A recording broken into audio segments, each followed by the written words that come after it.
Last class we studied about the tissues, especially plant tissues. What are the different plant tissues? What is its structure and what are the function of the plant tissues? Today's session we are studying about the animal tissues. So as you know, tissue is a combination of specialized cell which perform a particular function. So here we are studying about animal tissues, and there are four main types of animal tissues are there.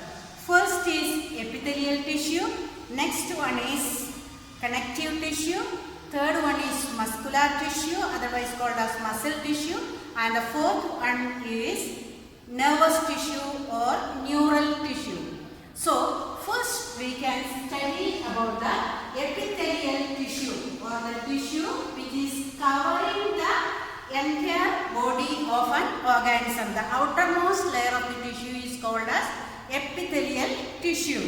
So it covers the entire surface of the body and lines, even you can see the internal organs, say for example in your throat or inside the mouth. The outer layer we can say that is made with this epithelial tissue. And you can see that the shape of this epithelial tissue, it may be flat or cube shape, otherwise called as cuboidal, or columnar, means column-like. So it may be flat in shape, it may be cube-like, otherwise called as cuboidal, or it may be column-like. So you can first see this epithelial tissue. It is again of four types. First one is called as squamous epithelium, and here you can see that it is found inside the mouth, usually in the nasal cavities, means inside these two openings of the nose, which is called as nostrils. So inside the nasal cavities, and you can see that in the blood vessels also, the outer layer of the blood vessels also, you can see this squamous epithelium, and its function is protecting the parts from mechanical injuries. So squamous epithelium, mainly you can see that inside the nostrils, in the lining of throat, as well as you can see that in the blood vessels also, and its function is to protect the organs from mechanical injuries. And you can see that next one is called as stratified epithelium, second epithelial tissue. So here epithelial tissue is of four types. First one is squamous, and the next one is stratified, and you can see that stratified epithelial tissue in the skin and in the cornea. Which organ has this part called cornea? Yes, it is in the eyes. So in the cornea, in the layer, that is eyes outer layer, you can see this stratified epithelium. And you can see that third one is called as cuboidal epithelium. From the name itself you can say that it is cube-like, cuboidal.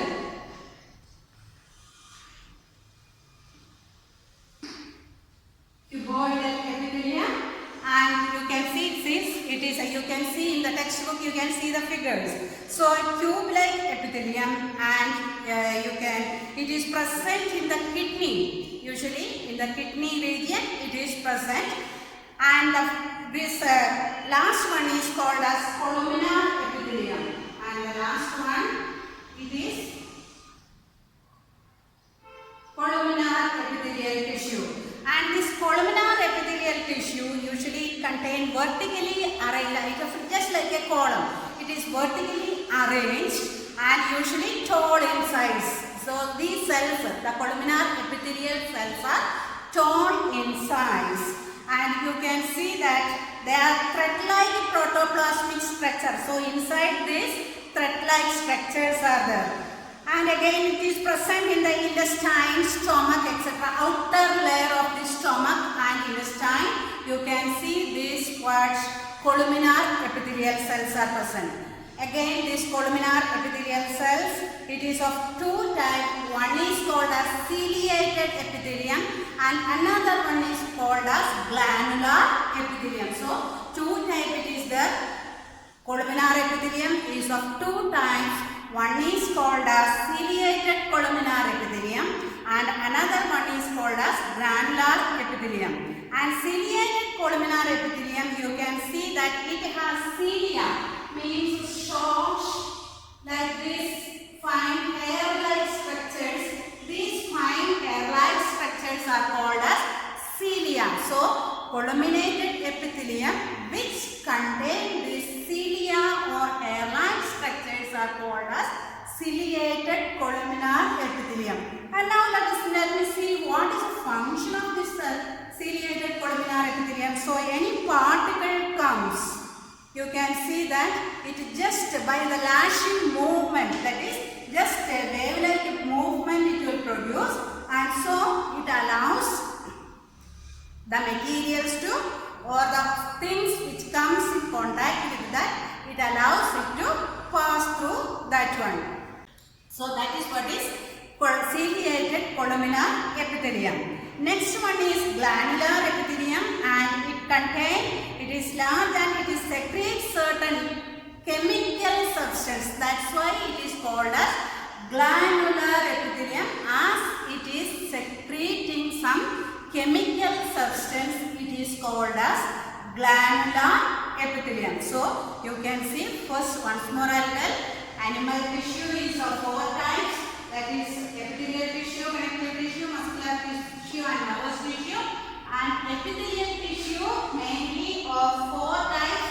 First one is squamous epithelium, second one is stratified epithelium, third one is cuboidal epithelium, and fourth one is columnar epithelium. And this columnar epithelium, it is again further divided into two.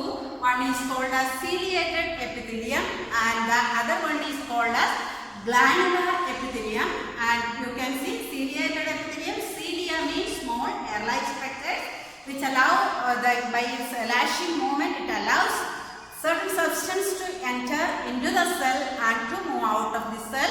And granular epithelium means it secretes certain chemical substance. So altogether, of course, these squamous epithelium, stratified epithelium, cuboidal epithelium and columnar epithelium, all these are of epithelial tissue, and its main, all these together, you can see these present in different regions, I told you already.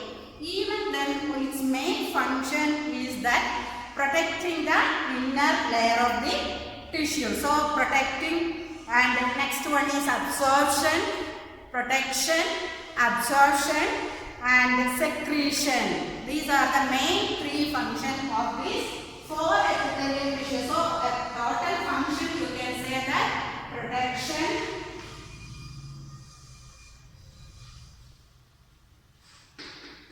absorption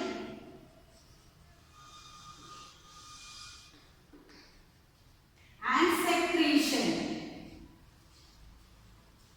These are the altogether the epithelium, whether it is squamous epithelium or stratified or columnar or cuboidal, whatever it is, its function is, that is main three functions are there. Protection, as I told you already, is the outer layer, maybe in the skin, just below the skin you can see, or in the internal organs, you can say, for example, I told you in the stomach or inside the nasal cavity, inside your mouth, etc. So you can see that whatever it is, its function is protection, absorption and secretion.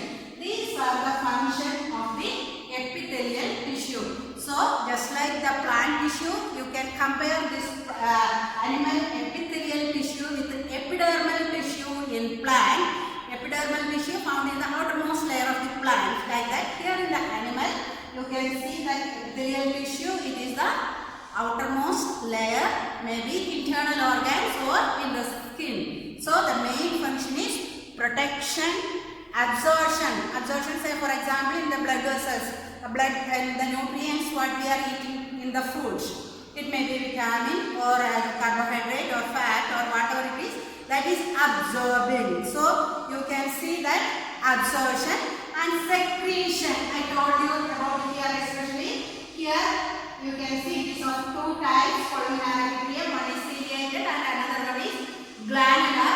And granular, there it substance. So there the function comes, it is secretion. Got it all of you? Okay. Now we can go to the second type of tissue, animal tissue, that is connective tissue.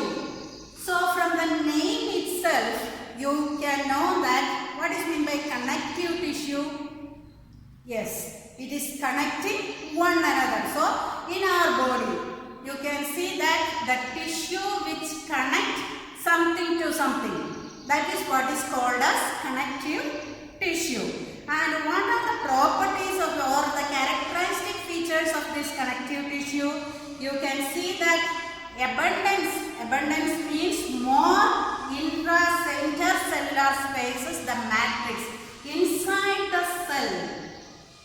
You can say that inside the cell, a thick substance called as matrix. That's the substance which is very thick in nature.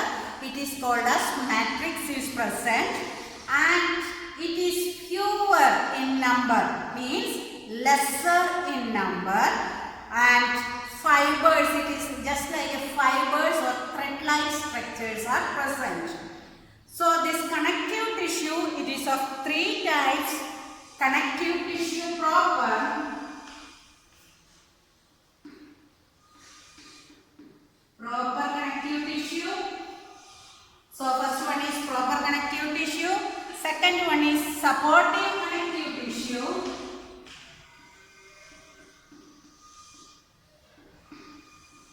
and the third one is, you can say that, fluid connective tissue. So connective tissue is of three types, mainly connective tissue is of three types. One is proper connective tissue, second one is supportive tissue, and the third one is fluid connective tissue. Now let us study first about connective tissue proper, that is proper connective tissue.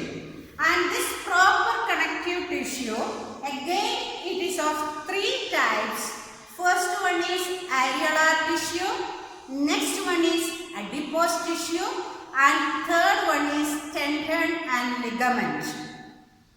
So you can see connective tissue proper, it's of three types: areolar tissue, adipose tissue, and tendons and ligaments. These are the three types of proper connective tissue. So first let us see what is meant by areolar tissue. So just you all of you keep your hands like this and try to pull out the skin like this. You can see it is very loose and elastic in nature. Just try, all of you try. You are sitting there. Okay, you just try. You can see that your skin is coming. Just it is elastic in nature. It is coming. So you can see that it is because of its elastic nature. So the tissue there just below the skin. Here in the hand and all, just below the skin, and it is filled with air also, and it is loosely connected, and so you can say that is areolar tissue. And the second one is adipose tissue, otherwise called as fat storing tissue. So areolar tissue,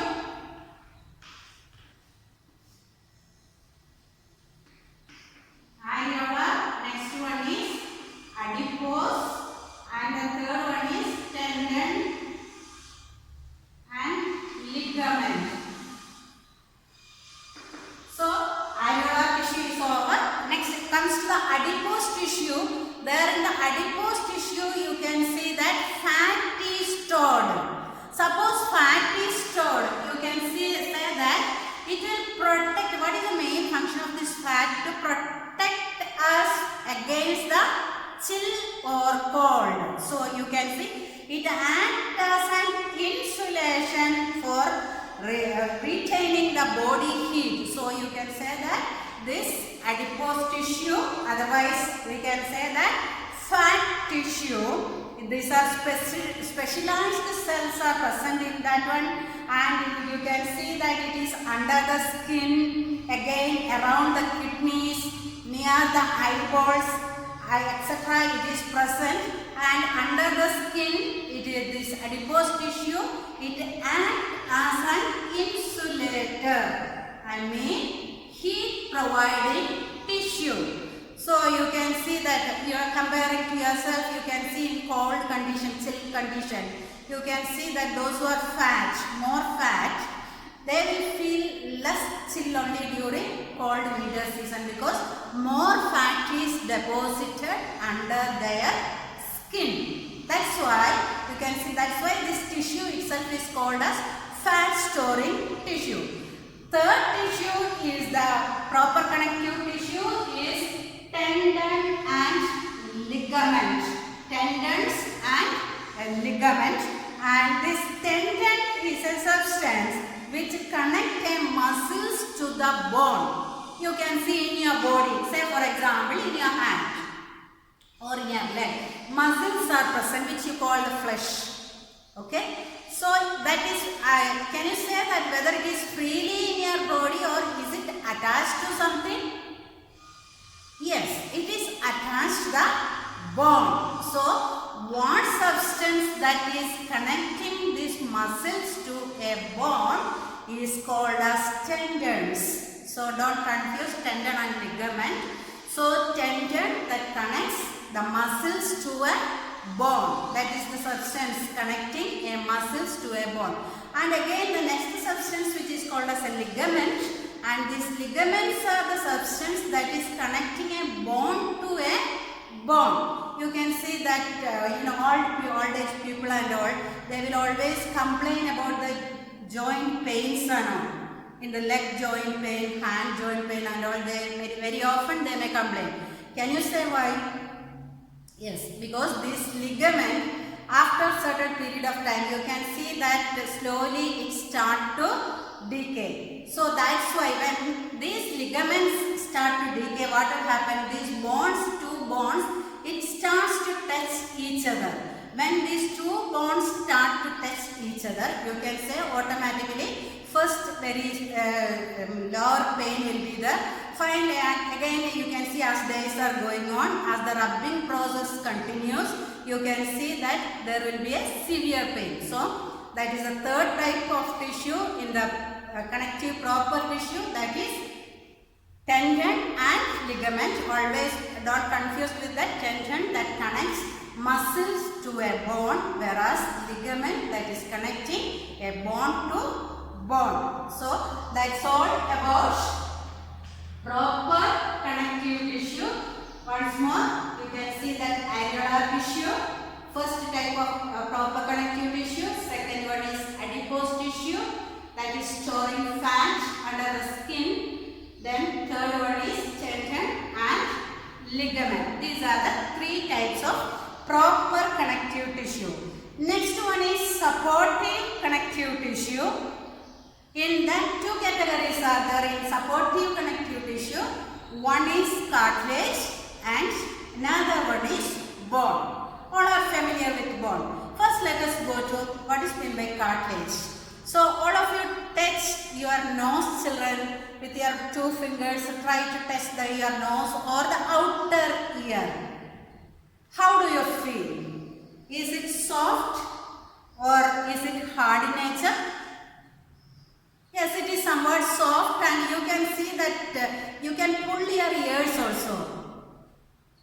Usually the teachers will catch your ears now and they will be twisting your ears. So there you can see that how they are doing. It is not bone. If a bone is present means it will be very stiff in nature. Here it is elastic. So you can say that in the nose as well as in the external ear, means outer ear, inside ear, bones are present. Whereas the external ear, you can see it is made with a substance called as cartilage. What is the specialty of this cartilage? You can see that it is soft as well as it is elastic in nature. And you can see it is present in the tip of the nose, external ears, and trachea. Trachea means you can see that air going pipe or winch pipe. You can see from the nostrils, you can see the air will be there. When we are inhaling the air, it goes to the trachea. So in the trachea also it is present. Next you can see that bones. So fiber, there is supportive connective tissue. You can say first one is, two categories are the, one is cartilage and another one is bone. So the bone, as you know, it is, bone is little bit porous tissue, means there are plenty of blood vessels and nerves present in the bones. So it is bit hard in nature and it consists of both living as well as non-living things. And you can see the living cells are called as osteoblast and non-living things which is inorganic salts. So bones is, you know, it is mainly made up of calcium and phosphorus. So you can know that that is mainly inorganic salts. So here you can see that osteoblasts are the living cells in the bone, whereas the non-living thing is the inorganic salts, mainly calcium and phosphorus. So these are the two types of supportive connective tissue. Once more, first one is cartilage with elastic in nature, whereas next one is the bone. It is hard and rigid in nature and plenty of blood vessels and nerves are present in the bone. Again, you can say that in that it is a non-living thing as well as living thing is present. Living thing is called as osteoblast and non-living thing is inorganic salts like calcium, phosphorus, etc. Third tissue is the fluid connective tissue. So fluid means what? In the connective tissue, the first one is connective tissue proper, second one is supportive connective tissue which gives support, and third one is fluid connective tissue. And this fluid, by the name itself you can understand that it is liquid in nature which flows from one part to another. Can you say what is the fluid part in our body?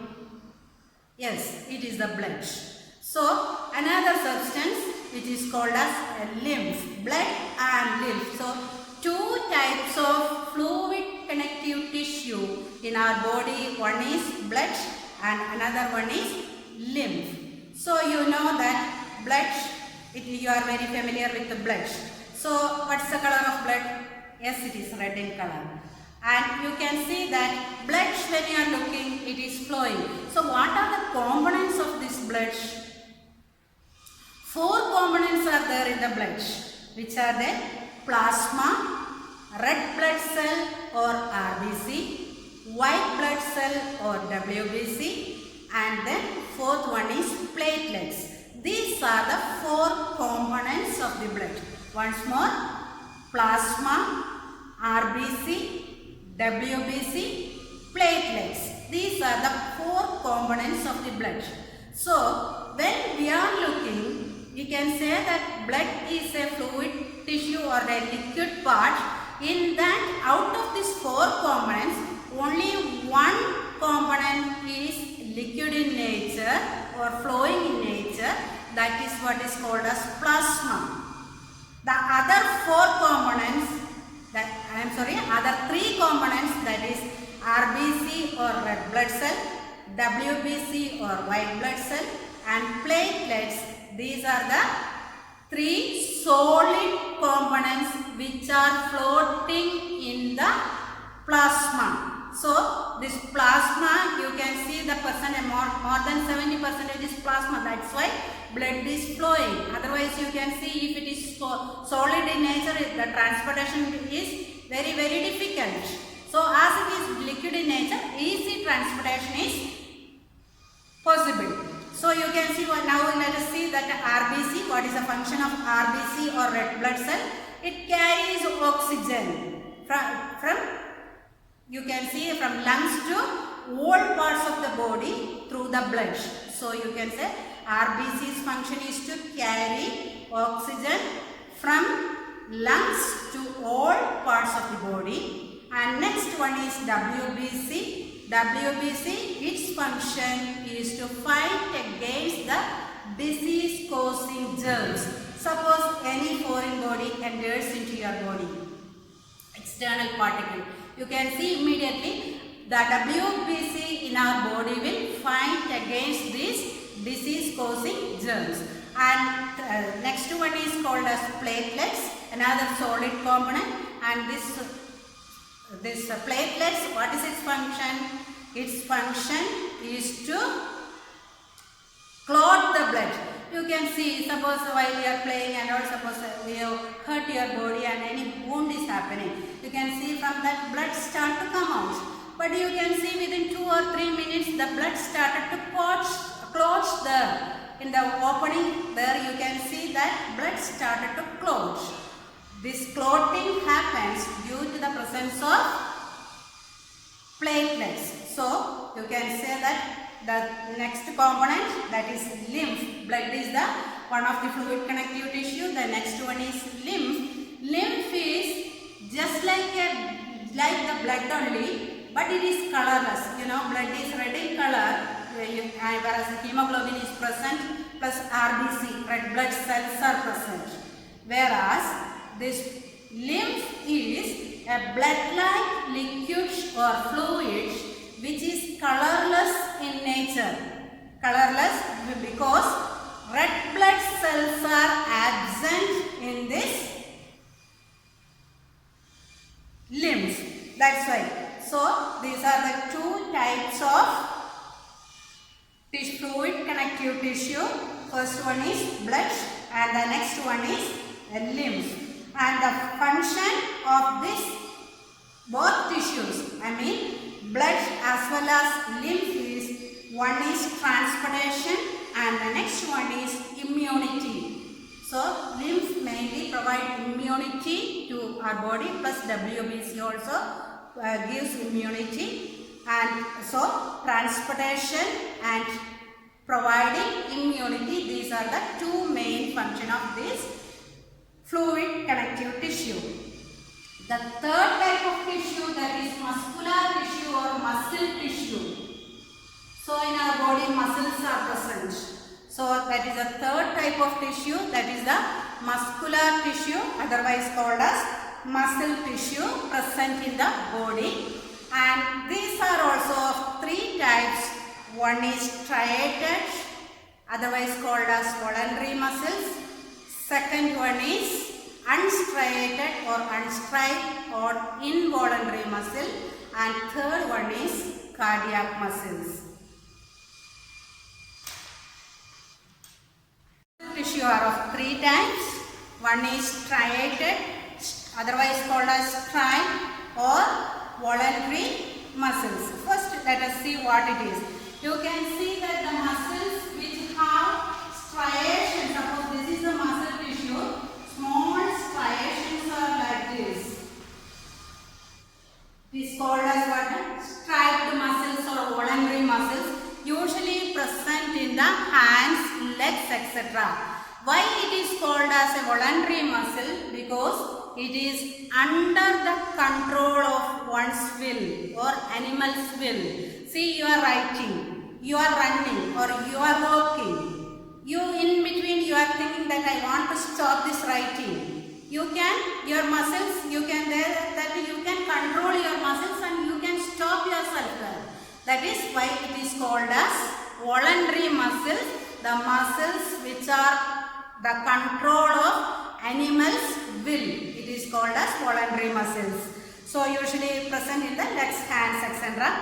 And second one is called as unstriated or involuntary muscles.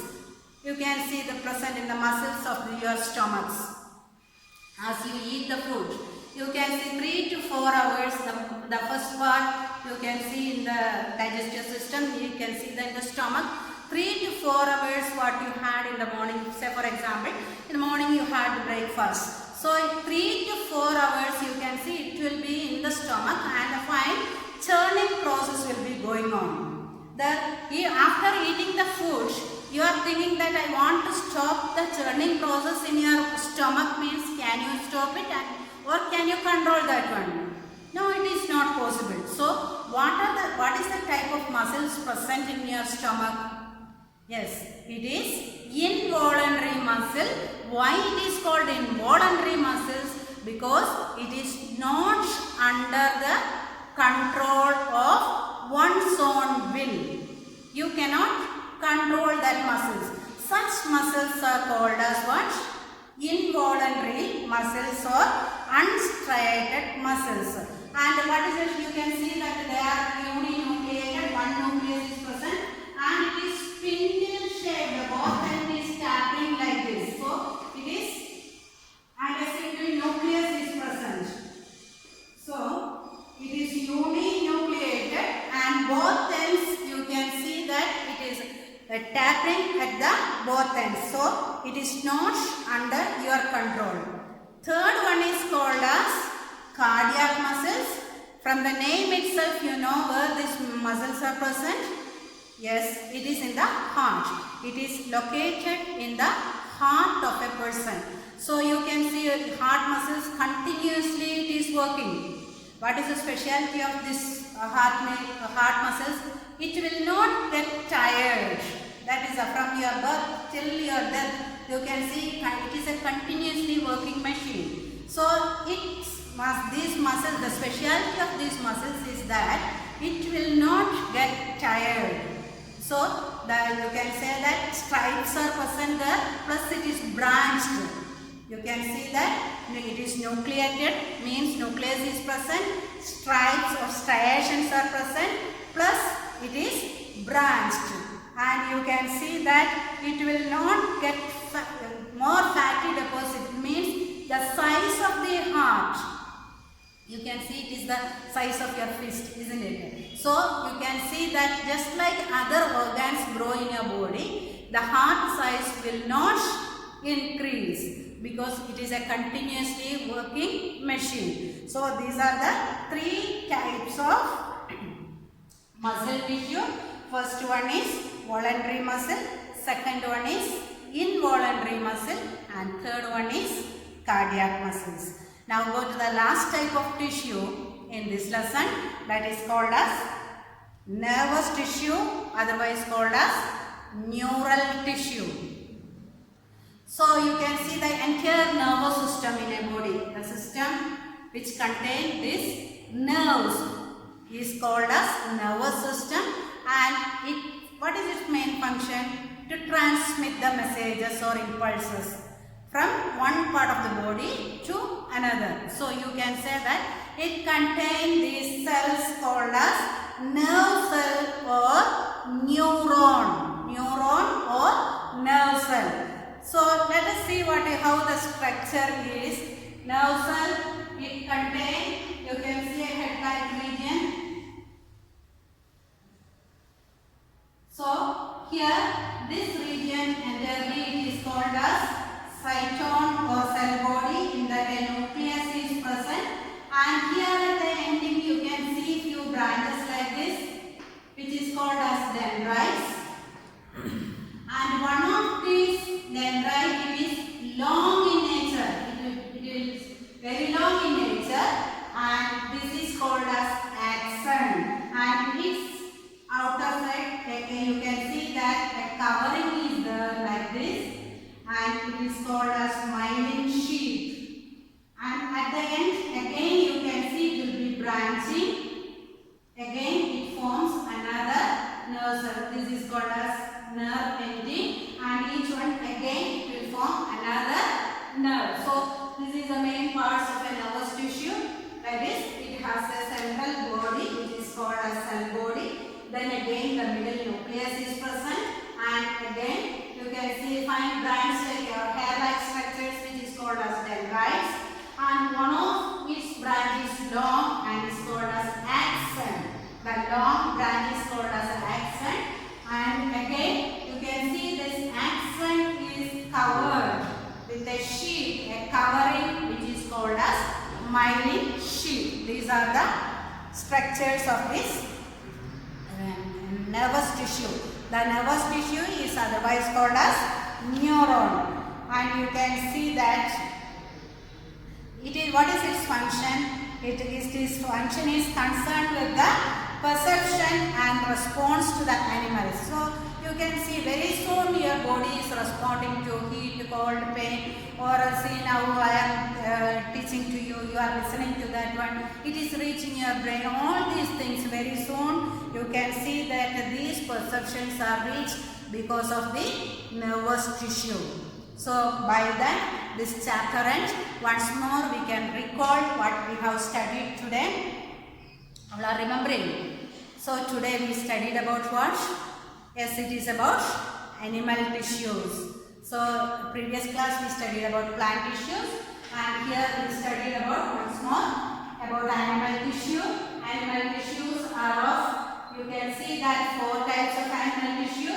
First one is epithelial tissue, second one is connective tissue, third one is muscular tissue, and the fourth one is nervous tissue. So the epithelial tissue, as you know, it is the outermost layer of the skin, etc., or as well as the internal organ is present.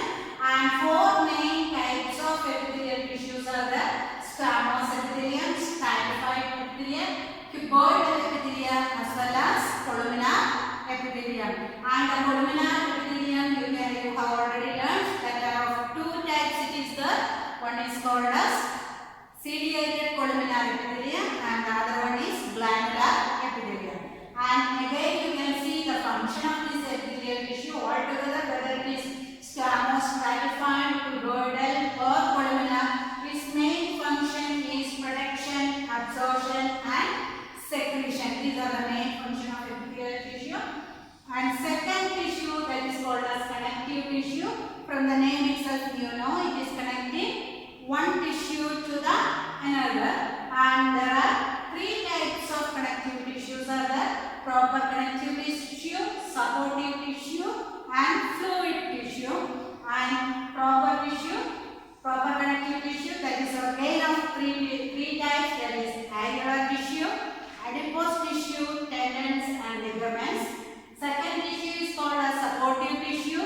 2 types of supportive tissue is there, that is which support, that is cartilage and bone. Third one is fluid connective tissue. In the fluid connective tissue also, again you can see 2 types. It is the one is flesh and another one is lymph. Coming to the third type of animal tissue, that is muscular tissue. That is a muscular tissue mainly made up of muscles, and again of 3 types muscular tissue. First one is voluntary muscles, second one is involuntary muscle, and third one is cardiac muscles. Voluntary muscles usually under the control of the animal's will, and the second one involuntary, which is not under the control of animal will, and third one is cardiac muscles, which is usually present in the heart. And coming to the last tissue, that is the nervous tissue. Nervous tissue is mainly made up of nerve cells, and the specialized nerve cells are called as neuron. The structure of the neuron is shown here. A single neuron is shown here. It has a cell body and a nucleus in the center. Its 5 branches are called as dendrites. One of the branches is long, which is called as axon. The axon is covered with a myelin sheath, and the axon end in the branches, which is called as